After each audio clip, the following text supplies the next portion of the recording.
नमस्कार। समसामयिक विषयों पर चर्चा आधारित हमारे कार्यक्रम में बीच बहस में आपका स्वागत है। मैं आपके साथ राकेश वशिष्ठ और आज के कार्यक्रम में हम चर्चा करने जा रहे हैं राज्य बजट 2021-22 में की गई घोषणाओं के संदर्भ में। राज्य बजट में हर वर्ग के लिए, हर क्षेत्र के लिए तमाम तरह की घोषणाएं की गई हैं, जिसकी वजह से ये बजट काफ़ी लोक लुभावन हो गया है। बजट में कोरोना की वजह से स्कूल ना जा पाए बच्चों के लिए बैक टू स्कूल कैंपेन की शुरुआत की गई है, तो हेल्थ क्षेत्र में यूनिवर्सल हेल्थ स्कीम की शुरुआत की घोषणा की गई है। वहीं बजट में किसानों के लिए भी विशेष पैकेज दिए गए हैं, जिसकी वजह से बजट काफ़ी महत्वपूर्ण हो जाता है और कृषि के लिए की गई घोषणाएं किसानों के कल्याण का मार्ग प्रशस्त करती हैं इस बजट के माध्यम से। इस बजट पर चर्चा करने के लिए, विशेष तौर पर बजट में की गई कृषि की घोषणाओं पर चर्चा करने के लिए आज हमारे साथ स्टूडियो में मौजूद हैं सुरेंद्र अवाना जी। अवाना जी, आपका कार्यक्रम में हमारे स्वागत है। अवाना जी का परिचय देते हुए मैं आपको बता दूं कि अवाना जी एक प्रगतिशील किसान हैं और हाल ही में अवाना जी को भारत सरकार के कृषि मंत्रालय द्वारा बेस्ट इनोवेटिव फार्मर का अवार्ड भी दिया गया है। अवाना जी, सबसे पहले तो इस अवार्ड के लिए आपको बहुत बहुत बधाइयाँ। धन्यवाद। अवाना जी, इस बजट को एग्रीकल्चर पे हम चर्चा करेंगे। इस बजट पर आपकी एक संक्षिप्त प्रतिक्रिया, इस बजट को आप कैसे देखते हैं समग्र रूप में? देखिए, एक साल से हमारा पूरा प्रदेश और देश कोरोना से जूझ रहा था। उसके बाद जो हमारे मुख्यमंत्री ने अभी बजट दिया और ख़ास तौर से कृषि को, इसमें एक एक छोटी छोटी चीज़ों से लेके बड़ी तक पूरी चीज़ों को टच किया है। चाहे वो शिक्षा हो, चाहे रोज़गार हो, या किसानों को दी जाने वाली सुविधाएं हो। जैसे मैं स्कूल शिक्षा से बात करूंगा कि कृषि के हमारे बजट में 600 नए स्कूलों के संकाय दिए गए हैं। उसके बाद 3 हमें एग्रीकल्चर की डेयरी दी गई है, डेयरी कॉलेज, और जो पहले से कॉलेज हैं उनमें डेयरी की कॉलेज नई संकाय शुरू होगी। उसके अलावा एग्रीकल्चर कॉलेज स्टार्ट की गई है और कृषि पर्यवेक्षकों की आने वाले टाइम में 1000 के लगभग जगह निकलेगी जो नियुक्तियां दी जाएगी।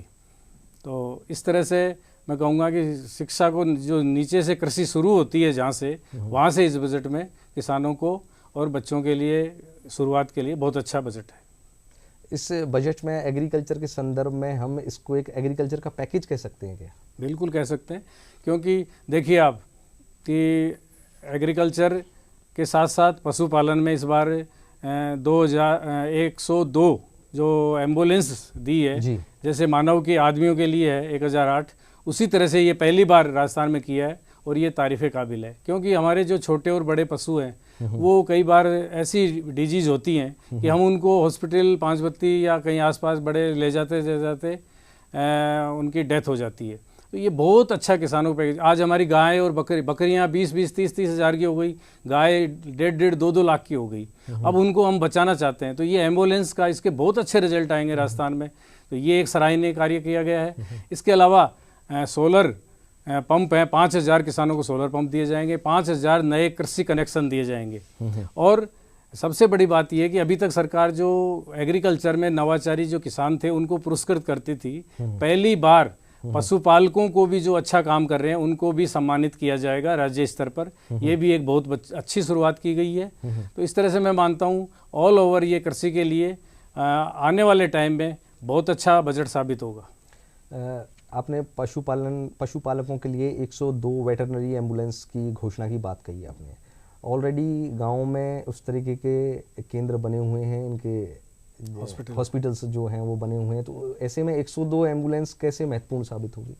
देखिए, जैसा मैंने बताया कि बकरियां, भेड़, गाय, भैंस सब बहुत कीमत हो गई इनकी, और पशुपालक है वो उनको बचाना चाहता है, नहीं बच पाती है तो उसको लाखों रुपए का नुकसान होता है। तो जैसे किसी किसान के गाँव ढाणी में अगर भैंस बीमार होती है या कोई है, अब इवनिंग में हॉस्पिटल करीब करीब बंद हो जाते हैं 3-4 बजे बाद, और आसपास कोई सुविधा नहीं है, तो एम्बुलेंस को 102 पे फ़ोन करके बुलाएंगे, तुरंत वो उनको आएगी 5 बत्ती हॉस्पिटल है या पास में जो भी नज़दीक हॉस्पिटल है उसके अंदर तुरंत होगी, तो उसको घंटे 2 घंटे में अगर उपचार मिलता है तो उसकी जान बच जाएगी और किसान को लाखों रुपए का फायदा होगा। नहीं तो उसमें वेटरनरी जो डॉक्टर्स हैं वो आप तक आएंगे या फिर वो एम्बुलेंस के माध्यम से पशुओं को वहां तक पहुंचाया जाएगा? इसमें दोनों चीज़ें की बात है, उसमें दोनों चीज़ें हैं। उसमें डॉक्टर रहेगा, अगर आपको छोटा उपचार करना है उसका, वो डॉक्टर वहाँ देखेगा कि छोटे उपचार से उससे उसको ठीक हो जाती है तो ठीक है। अगर कोई बड़ा टिपिकल केस है, सर्जरी है, तो उसको एम्बुलेंस के थ्रू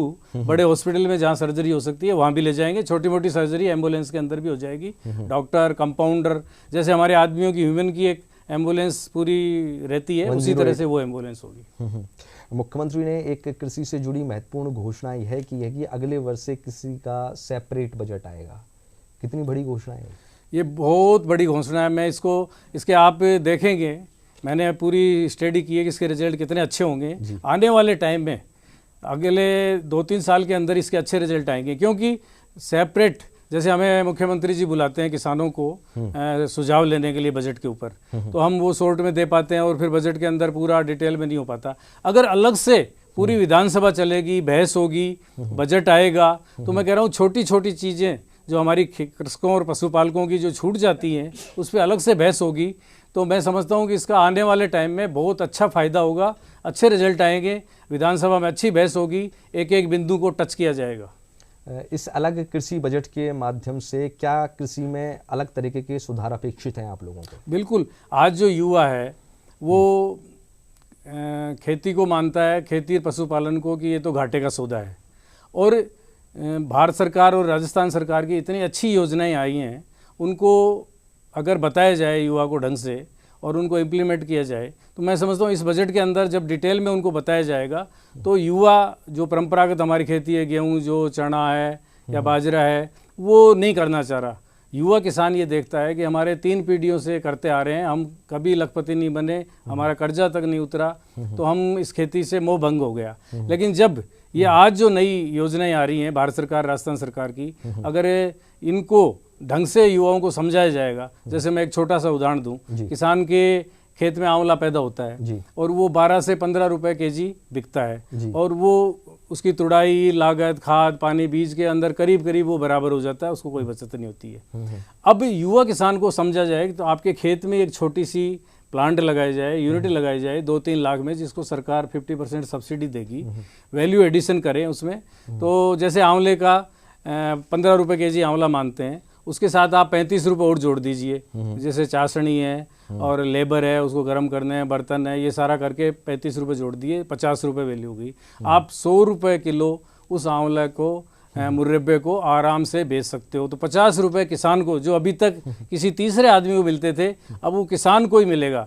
तो खेत का पैसा खेत में रहेगा, गांव का पैसा गांव में रहेगा, ये सरकार की मंशा है। तो इससे युवाओं का रुझान भी बढ़ेगा कि युवा किसान ये कहेगा कि मैं खेती नहीं कर रहा, मैं तो छोटी फैक्ट्रियां चला रहा हूँ, फैक्ट्री का काम कर रहा हूँ। तो मैंने आंवले का उदाहरण दिया है, इसी तरह से सब्जी, सारे फ्रूट्स, इनकी अनाज की, इनकी वैल्यू एडिशन करके, और किसान है छोटी छोटी इंडस्ट्री अपने खेत में लगा के और इस कार्य को करेगा। आप ऐसी उम्मीद करते हैं कि जो अगले वर्ष से कृषि का सेपरेट बजट आएगा उसमें इन सब बातों के लिए घोषणाएं होंगी? बिल्कुल। अभी पिछले टाइम में सरकार ने काफ़ी योजनाएं थी जो 1 करोड़, 2 करोड़, 3 करोड़ की, उन पे 50% सब्सिडियाँ हैं, चाहे वो कैटल फीड की हो या वैल्यू एडिशन करने की हो।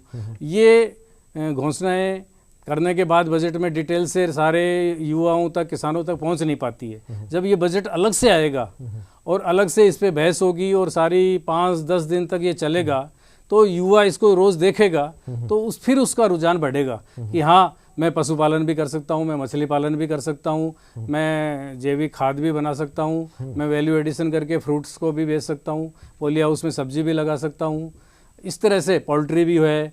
और अब तो नई नई चीज़ें आ गई कि आप खरगोश है, बटेर है, कड़कनाथ मुर्गे आ गए। तो इस पे युवाओं का रुझान बढ़ेगा, तो डेफिनेट युवा करेगा, और युवा की ही इनकम, युवाओं की तो इनकम बढ़ेगी, प्लस प्रदेश के भी इनकम रेवेन्यू बढ़ेगी और युवाओं को, दूसरों को भी रोजगार मिलेगा। जैसे मैं एक छोटा सा बताना चाह रहा हूँ, कोरोना काल में मैंने 10,000 औषधीय पौधे लगाए और अब उनकी पत्तियाँ और फूल तोड़ के वैल्यू एडिशन करके और औषधियाँ तैयार करके एक फार्मेसी में मेरे 10,000 पौधे किस चीज़ की लगाए आपने? खासतौर से 5 तो जैसे भारत सरकार की अभी गाइडलाइन थी जी कि कोरोना से बचाव के लिए इम्यूनिटी बढ़ाने के लिए, जैसे 1 नंबर पे हार सिंगार जिसको पराजिता कहते हैं, नंबर 2 गिलोय है, नंबर 3 तुलसा जी है, एलोवेरा है, आंवला है, पत्थर चट्टा है, ये इस तरह के औषधीय पौधे हैं, सेंजना है, ये औषधीय पौधे हैं। इनको लगाने से और इनके प्रोडक्ट से एक तो इम्यूनिटी बढ़ेगी, और आप वंडर करोगे, मैंने डीडी किसान पे देखा है कि ये औषधीय पौधे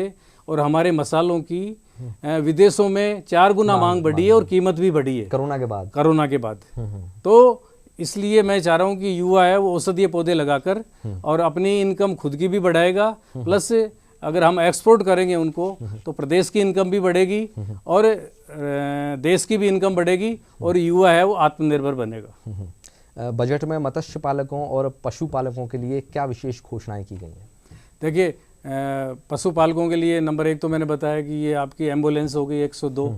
दूसरा, पशुपालकों को भी अब कृषकों की तरह स्टेट लेवल पे सम्मान मिलेगा।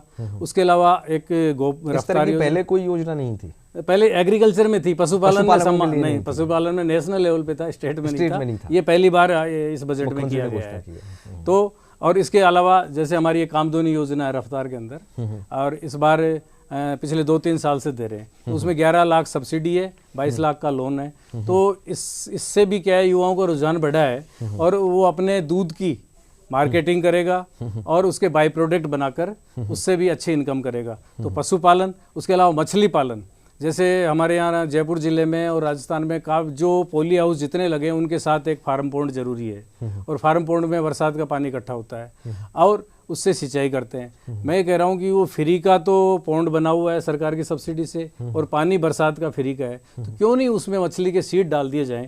तो सरकार अभी पिछली साल 3-4 जिलों में मछली के सीड दिलवा रही थी, इस बार मैं समझता हूँ कि 10-15 जिलों में मछली के सीड मिलेंगे और नॉमिनल रेट पे। तो किसान उन फार्म पॉन्डों में अगर मछली के सीड डालकर मछली पालन भी करता है, बतख पालन भी करता है, सिंगाड़े भी कर सकता है, कमल की खेती कर सकता है। उसके अलावा आजकल नई एक है कि मोती पालन भी हमारे राजस्थान में स्टार्ट हो गया है, और थोड़े दिन बाद मैं भी मेरे फार्म पे करके युवाओं को ट्रेनिंग देने की सोच रहा हूँ। तो मोती पालन भी कर सकता है, यानी 1 पौंड बरसात का पानी फ्री में सब्सिडी से बना हुआ, और उसमें 8 तरह की खेती कर सकता है।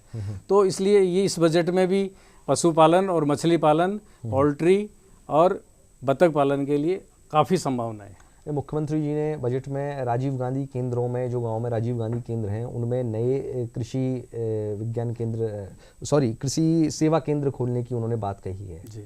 तो कृषि सेवा केंद्र तो पहले से ही हैं, जो नवीन कृषि सेवा केंद्र होंगे ये उस इंफ्रास्ट्रक्चर में जुड़ के कृषकों के लिए किस तरीके से लाभकारी होंगे? देखिए, उस सेवा केंद्र में युवा किसान है या पुराने किसान तो क्या है वो पुरानी खेती कर रहे हैं, युवा कुछ सीखना चाह रहा है, इनोवेटिव नहीं है, इनोवेटिव। तो ये जो नई योजनाएं आई भारत सरकार की हो या राजस्थान सरकार की, किसान युवा उस सेवा केंद्रों में जाएगा और वहाँ सारी जानकारी, जैसे अभी मैं बता रहा हूँ डिटेल में, उस तरह की सारी जानकारी इस युवा को मिलेगी। और युवा जो इसके दिमाग में है कि ये कृषि और पशुपालन घाटे का सौदा है, वो वहाँ देखेगा कि इसमें प्रॉफिट भी है और ये तो बहुत इजी काम है, ये मैं कर भी सकता हूँ, और मार्केटिंग भी बहुत इजी है, चाहे वो पोल्ट्री हो, चाहे मछली पालन हो या पशुपालन हो। और एग्रीकल्चर में भी औषधीय पौधों के अलावा पॉली हाउस है, और सबसे बड़ी बात है कि जैविक खेती की तरफ अभी रुझान कोरोना के बाद और बढ़ा है, औषधीय पौधे और जैविक खेती। युवा है वो जैविक खेती, ऑर्गेनिक खेती करना चाह रहा है। क्यों? कि उसकी जयपुर के लोग या बड़े शहरों के लोग हैं वो ऑर्गेनिक चीज़ें खरीदना चाहते हैं, लेकिन किसान पैदा कर रहा है, उसको मार्केट नहीं है। तो ये जो सेवा केंद्र है ये इनको जगह जगह पे मार्केट भी उपलब्ध करवाएंगे कि आप पैदा तो कर रहे हो, उसकी कीमत प्रॉपर मिले। और मैं समझता हूँ कि ये सवाई कीमत, डेढ़ी कीमत मिलेगी जैविक खेती युवा करेगा, तो इन सेवा केंद्रों के माध्यम से एक प्लेटफॉर्म मिलेगा उनको, किसानों को। मेरा प्रश्न वही था, सेवा केंद्र तो अभी भी हैं जी, सेवा केंद्र तो अभी भी हैं, अभी भी योजनाओं की जानकारी दी जाती है। ये सेवा केंद्र 1000 और बढ़ जाएंगे जी। लेकिन दिक्कत ये आती है उसके इम्प्लीमेंटेशन में, योजनाओं के इम्प्लीमेंटेशन में। हम देखते हैं कि प्लानिंग के लेवल पे तो करीब करीब चीज़ें सभी सही होती हैं, लेकिन उसका इम्प्लीमेंटेशन उतना बेहतर तरीके से नहीं हो पाता है। देखो, जहाँ तक मेरा है, हर सेवा केंद्र पे जैसे व्यक्ति रहेंगे इस समय ऊपर से नहीं, उसके लिए उन्होंने 1000 पर्यवेक्षकों की घोषणा की है। और ये जो युवा पर्यवेक्षक आएंगे ये मैं समझता हूँ, जैसे मेरी सेक्रेटरी साहब से बात हुई, प्रमुख शासन सचिव साहब से, ये कह रहे हैं कि ऊपर से हम इस तरह की मॉनिटरिंग स्टार्ट करेंगे कि जो युवा सेवा केंद्र में जाएगा उसको जितनी जानकारी है उससे कहीं अधिक मिलेगा, और बैंक से भी क्या क्या फ़ायदे हैं, सब्सिडी के क्या फ़ायदे हैं, लोन किस तरह से मिलेगा, ईजी मिलेगा, कौन से में आपको ज़मीन रखनी है, किस में नहीं रखनी है। कुछ छोटी छोटी लोन है 2-2, 4-4 लाख के, जिनमें आपको ज़मीन रखने की ज़रूरत नहीं है। तो मैं समझता हूँ कि ऊपर से ये होगा और इसका लाभ मिलेगा। 2022 तक प्रधानमंत्री ने किसानों की आय दुगनी करने की बात की है, आपको लगता है संभव है? बिल्कुल है तो किस तरीके से संभव? बिल्कुल, देखिए पुराने किसान तो न हॉर्टिकल्चर में जाना चाह रहे, न मछली पालन करना चाह रहे, न वो, उनकी सोच ये बनी हुई है कि मछली पाप का काम है और मुर्गियों का काम भी नहीं करना है, बतख का भी नहीं करना है, कड़कनाथ मुर्गा क्या है ये, वो पुरानी सब्जी और अपनी अनाज है उस पर कर रहे हैं। लेकिन युवा है वो ऐसे अगर अपन हाथ पे हाथ धर के बैठे रहे तो डबल नहीं होगी। और जो मैं काम कर रहा हूँ और ऐसी युवा अगर करेंगे तो 2 गुनी नहीं 4 गुना ही होगी। इसके ऊपर एक तो देखो मैंने पहले बताया औषधीय खेती करनी पड़ेगी, नंबर 2 जैविक खेती करनी पड़ेगी, ऑर्गेनिक की डिमांड है, और number 3 IFS model, integrated farming system किसान को अपनाना पड़ेगा। अगर वो परंपरागत एक ही खेती फसल और सब्जी करेगा तो इनकम डबल नहीं होगी, उसके साथ उसको 10 तरह की खेती करनी पड़ेगी। जैसे एक बड़ा बिजनेसमैन है वो 10 तरह की फैक्ट्री चलाता है, 2 फैक्ट्री घाटे में 8 प्रॉफिट में। किसान को भी इस परंपरागत खेती के साथ डेयरी करना होगा, फर्टिलाइजर बनाना होगा, मछली पालन करना होगा, बतख पालन करना होगा, औषधीय चारा ये सब करना पड़ेगा। जैसे मैं आपको उदाहरण दूं कि पिछली बार नागौर में पिछली जनवरी की बात बता रहा हूँ कि 2-3 तहसीलों में हवा के साथ ओले पड़े थे जी। और जिन किसानों के सिर्फ गेहूं, सरसों और चना थी वो सारे के सारे हवा से और ओलों से नुकसान हो गया और उनको बिल्कुल वो एक तरह से सारा बर्बाद टाइप हो गया। और उसी का दूसरा उदाहरण मेरे फार्म पर भी ओले पड़े थे। अब मेरे फार्म पे ओलों से कोई नुकसान नहीं हुआ, मेरी गाय को कोई नुकसान नहीं हुआ ओलों से, जैविक खाद बना रहा हूँ उससे कोई नुकसान नहीं हुआ, मेरी एक मछली नहीं मरी, एक बतख नहीं मरी, औषधीय पौधों में कोई थोड़ा सा फूल या पत्ते जड़े थे, बाकी कोई नुकसान नहीं हुआ। मेरा बहुवर्षीय 22 तरह का चारा है, उस चारे में कोई नुकसान नहीं हुआ। फलों में उस समय 1 या 2 फ्रूट के फल आ रहा था, उसमें हल्का सा नहीं, यानी कुल मिला के IFS मॉडल पे अगर किसान खेती करेगा और ये सारी चीजें एक दूसरे की पूरक है, ये वेस्ट कुछ भी नहीं है। जैसे मैं उदाहरण दूं कि मेरे बतख है, बतख के 4 फायदे हैं। एक तो वो पानी में दौड़ती हैं तो मछली भागती हैं तो उसका वजन बढ़ता है तो इनकम बढ़ेगी। एक उसकी थोड़ी थोड़ी लहरों से ऑक्सीजन बनती है, वो बतख के लिए काफ़ी, मछलियों के लिए काफ़ी है। एक उसका वेस्ट है जो बतख का, वो उसका फीड है। नहीं, हम वापस से एक बार बजट की तरफ लौटते हैं। मुख्यमंत्री ने बजट घोषणा में किसानों के लिए एक डेडिकेटेड बिजली कंपनी बनाने की भी घोषणा की है। कृषकों के साथ आमतौर पर ये समस्याएं हम देखते हैं कि सिंचाई के लिए पानी की उपलब्धता नहीं रह पाती है, विशेषकर बिजली की वजह से। इसको कैसे देखते हैं? देखिए ये अच्छा है, इसके साथ देखो आप बिजली के साथ बिजली के एक तो करीब 5,000 कनेक्शन नए भी देने जा रही है राजस्थान में। और बिजली की ये कहती है रात को आती है तो उसमें किसान रात को सिंचाई करने में आजकल युवा थोड़ी सी दिक्कत आती है। तो सोलर पंप के ऊपर भी 5,000 और नए कनेक्शन पहले से दिए हैं, उसमें 5,000 कनेक्शन और दिए हैं। अब तो बिजली कंपनी सेपरेट बनाने की बात कही है। हाँ, तो उसी पे आ रहा हूँ मैं कि सोलर कि जिस तरह से सोलर के कनेक्शन ज़्यादा होंगे तो वो किसान दिन दिन में अपनी पूरी वो कर लेगा। कंपनी जो की बात कर रहे हो आप, जहाँ तक है इसमें इसको सोलर से मैं समझता हूँ, जहाँ तक अभी पूरी डिटेल में मैंने नहीं देखा, उसको सोलर से ही जोड़ेंगे वो। अच्छा। और जितनी सोलर से पैदा होगी, जितनी किसान को यूज आ रही है ठीक है, वो बिजली कंपनी में चली जाएगी। जैसे कुसुम योजना है ना, लगभग मिलती जुलती है, तो वो उस कंपनी में जाएगी, उसको किसान को उसका पेमेंट मिलेगा। और अगर जैसे किसान के पास बंजर जमीन है तो बड़ी तादाद में सोलर लगा के और उसको सेल भी कर सकता है। बिजली बिल जो है वो 1 महीने की जगह अब 2 महीने में आएंगे, ये भी बात कही है मुख्यमंत्री। हाँ, तो इससे फायदा होगा ना भाई, मीटर का किराया तो आता है, तो अब अगर किसान को अगर 1 महीने के बजाय 2 में होगा तो मीटर किराए वाला फायदा होगा एक तो, और एक उसको थोड़ा सी राहत भी मिल जाएगी। और उसके अलावा अभी बिजली के अंदर जो एग्रीकल्चर के और कनेक्शन भी दिए जा रहे हैं करीब 6,000, तो इससे भी काफ़ी फायदा होगा। वाना जी, आप स्वयं एक प्रगतिशील किसान हैं, ऐसे में आपके अनुभव जो हैं वो बड़े मायने रखते हैं। विशेषकर युवा लोगों के लिए। अभी हमने आत्मनिर्भर भारत अभियान की बात की, तो उसमें युवाओं को किस तरीके से जोड़ा जाए एग्रीकल्चर के साथ, तो आपके वो कौन से अनुभव हैं जिनको आप हमारे दर्शकों के साथ साझा करना चाहेंगे, जिसकी वजह से युवा एग्रीकल्चर के साथ जुड़ सकें? आपका ऐसा क्या मॉडल है जिसकी वजह से आपको प्रगतिशील किसान होने का तमगा भारत सरकार की तरफ से मिला है? देखिए, मैं जब खेती की शुरुआत की थी तब मुझे पता नहीं था कि इतने पुरस्कार मिलेंगे, इतना सम्मान मिलेगा जी। और ये आज युवाओं को भी पता नहीं है।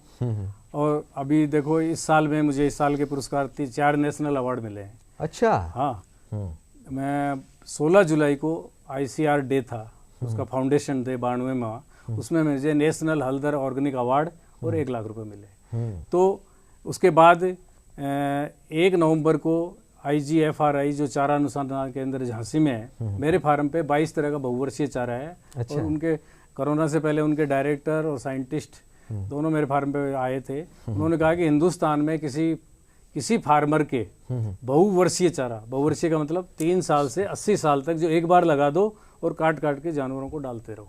अच्छा। तो उसके लिए मुझे चारे की उपलब्धता क्या 80 वर्ष तक रहेगी? 80 वर्ष तक रहेगी। अच्छा। हाँ, राजस्थान के किसानों को और किसानों को पता ही नहीं है कि बहुवर्षीय। उनकी आदत है कि मक्का, बाजरी, जवार ये डालो, चरी डालो, ये आपकी कासनी है, बरसी में 2-3 कटिंग करते हैं और उस कटिंग के बाद फिर दोबारा बीज डालना, बुआई, जुताई, खाद करना पड़ता है। मैं कह रहा हूँ जैसे आपका अजोला है, एक बार लगा दो, बार बार वही सीड बढ़ता रहेगा। उसके अलावा मोरिंगा है, सेंजना, इसकी उम्र 30 साल तक है। नीम को ये चारा नहीं मानते। मैं कह रहा हूँ नीम के इतने फायदे हैं एनिमल के लिए। एक बार लगा दो, 80 साल तक नीम की उम्र है। और ज़्यादा नीम, मैंने तो 1500 लगा दिए, 365 ही नीम चाहिए। बाकी की तो आप निमोली करके उसका ऑयल निकालो और खाली दीमक के लिए हटाती है। तो इस तरह से बहुवर्षीय चारे के लिए जैसा मुझे झांसी से पुरस्कार मिला। उसके अलावा 23 दिसंबर को किसान दिवस था, उसमें जो डेयरी बोर्ड है करनाल में, उन्होंने मुझे अच्छी नस्ल सुधार के लिए उन्होंने सम्मानित किया। और अभी 27 तारीख को 3 दिन पहले भारत सरकार ने पूसा में जो किसान मेला था, उसमें मैंने नवाचारी किसान का नेशनल अवार्ड मिला है। तो इस तरह से युवाओं को अगर इन अवार्डों की जानकारी होगी, पुरस्कारों की जानकारी होगी। स्टार्टअप योजना है एक भारत सरकार की, बिल्कुल, जिसमें मुझे खाद के अंदर नवाचार करने के लिए 18 लाख रुपए अभी सैंक्शन। ये आपका समेकित कृषि एक मॉडल है।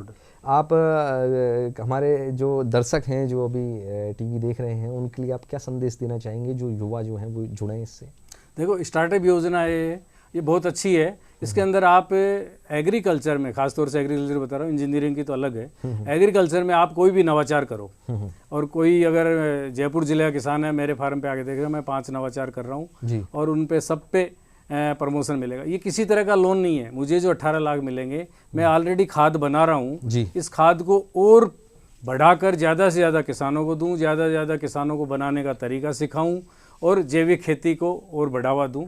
और इसके लिए मुझे ये प्रमोट करने के लिए एक तरह से पुरस्कार मिला है। तो युवाओं को ऐसे जानकारी होगी तो वो जैविक खेती करेगा, औषधीय पौधों की खेती करेगा और IFS मॉडल की जो खेती करेगा, तो मैं समझता हूँ कि आत्मनिर्भर भारत योजना के तहत ये जो सपना दिखा रहे हैं हमारे प्रधानमंत्री युवाओं को, ये वास्तव में साबित होगा। और ये युवा करेंगे तो 2 नहीं 4 गुना इनकम होगी। युवा तो तब करेंगे अगर लाभकारी होगा तो करेंगे, नहीं होगा बिल्कुल करेंगे। अगर लाभकारी कैसे होगा, ये प्रैक्टिकल में आंखों से मैं दिखा दूंगा। मैं जो बता रहा हूँ आपको, ये पहले सारे काम मैं कर चुका जी। तो मैं करने के बाद ही, जैसे गाय के गोबर से अभी मैं 10 चीजें बना रहा हूँ, लेकिन अभी सिर्फ मैंने ईंट बना के और रूम शुरू कर दिया। जब पूरा मेरा कमरा बन जाएगा तब युवाओं को बताऊंगा कि ऐसे तो बनती है और ऐसे कमरा बनता है। अभी तक सोच क्या है कि गोबर की ईंट है, जल जाएगी, गल जाएगी। मैं दिखाऊंगा कि ये लो, 1 घंटे गैस पे रख दिया, नहीं जली, 3 दिन तक पानी के अंदर 72 घंटे डाला, नहीं गली। तो इस तरह से युवाओं को ये बताएंगे तो डेफिनेट युवाओं का रुझान कृषि की तरफ बढ़ेगा और आत्मनिर्भर भारत भी बनेगा और युवा भी बनेगा। और इसके तहत काफ़ी आगे काम करने की और रोजगार मिलने की गुंजाइश। तो दर्शकों, ये थे हमारे साथ सुरेंद्र अवाना जी, एक प्रगतिशील किसान, जिन्होंने आपसे बजट में कृषि को लेकर की गई घोषणाओं के बारे में अपने विचार साझा किए, अपने कृषि के प्रयोगों के अनुभव आपके साथ साझा किए। हमें उम्मीद है कि आप इनकी बातों से प्रेरित होंगे और जो युवा कृषि को एक उद्यम के तौर पे चालू करना चाहते हैं, शुरुआत उसकी करना चाहते हैं, वो इनसे प्रेरित होंगे। अवाना जी, आपका कार्यक्रम में भाग लेने के लिए बहुत बहुत धन्यवाद। आपका भी धन्यवाद। नमस्कार। नमस्कार।